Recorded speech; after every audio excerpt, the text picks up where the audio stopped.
Oh yeah, that's cool. Wow, look at them all. How many have you picked so far? We probably have close to 1,000. 1,000? Yeah, they're all piled up over there by the house. Uh-huh. So. Here at Demyen's pumpkin patch, you can see what the harvest for the year is adding up to. We're actually calling this the Demyen pumpkin patch. The Demyen pumpkin patch, okay. And yeah, we'll be selling here in the next week or so and open for business. And you've got 2 Jessicas. Yeah, this is my the colorful shirt here. That's my niece, Jessica Demyen, and that's her friend over there, Jessica Humphrey. And my nephew Aaron, he's in school today, but he's the young guy who's usually out here all weekend long. And they'll all be helping to sell the pumpkins and stuff when sale day comes. And sure. I believe the kids are even going to come here from the elementary school. Oh. On one of their little field trip days. Oh, so good. They'll be out here getting pumpkins too. So. As you can see, the veneer brick is being added here to the south wall. This is on Monday, October 5th, 2009. Front of the building, the veneer stone is just going on the main entryway. And as you can see, the roof is pretty much on. And out in front here, the parking lot has been paved. The retaining wall here has been formed in such a way that it looks like it's built with wood, but in fact it's just the grain of the wood that's transferred onto the concrete.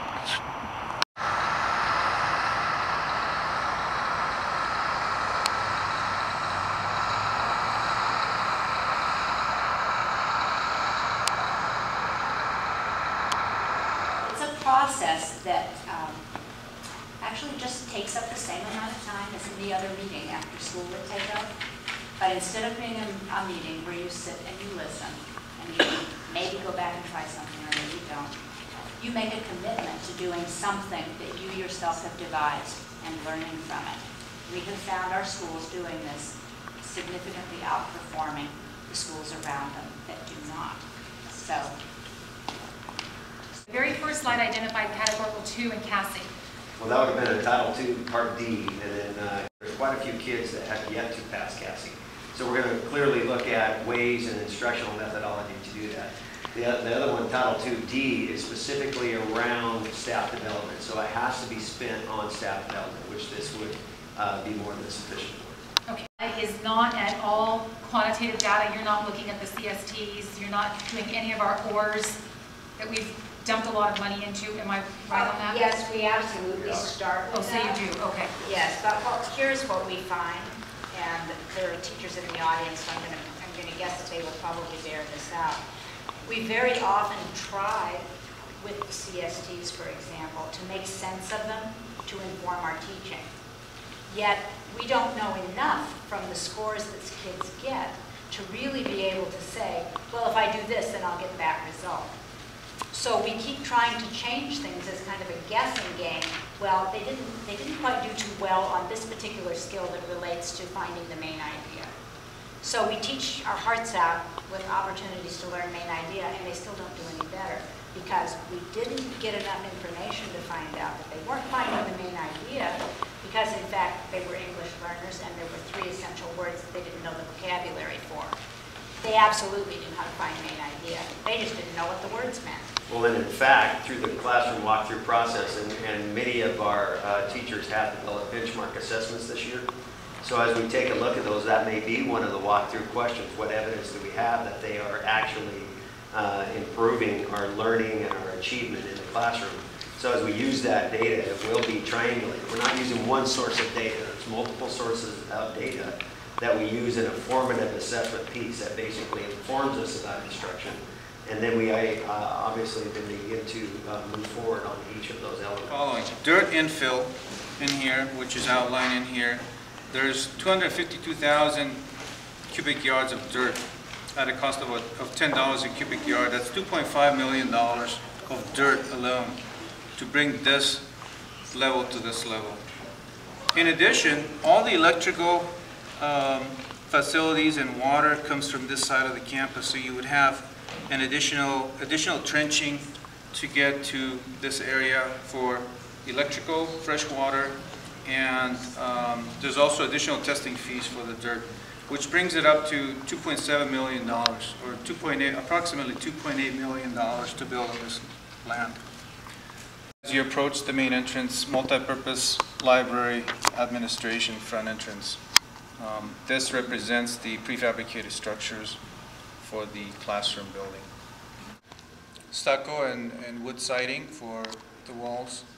Promised this community that we would have a completed, updated program, Yes. which I know that you're working on. A site plan, which you've shown us, and that we have elevations. Is that something that we can build for $13 million? I'm going to have to defer that to Dr. Halperin. You know, in looking at 800 kids for phase one, I would say it's going to be very tight. I never seem to really get a really clear answer as to if there are any matching funds. But it's my understanding that the state has frozen all matching funds at this point in time. Build as much or 90% of this project by the time our matching funds do come into play. Time we're looking at to build this project, that those matching funds should be available.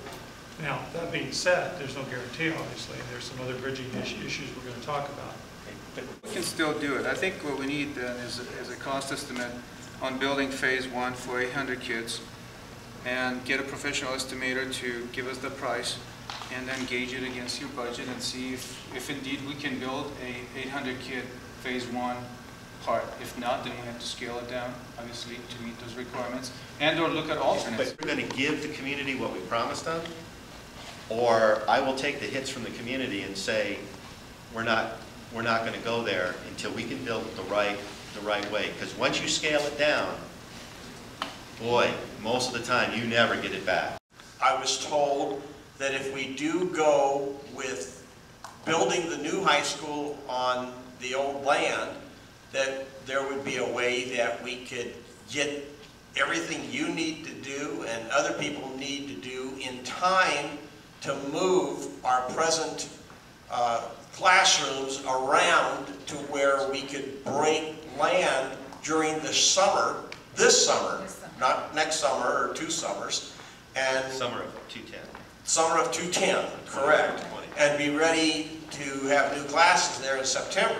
And now I hear something about 2 years. I just Pre-manufactured buildings back to back, and it's such that it's not conducive to providing spaces such as administration buildings, etc., multi-purpose types of buildings. It's just a little too choppy, and it doesn't have the same look. To the community, brought things back to us, and we went, yeah, we can live with those. They look like they're fine. They'll be okay.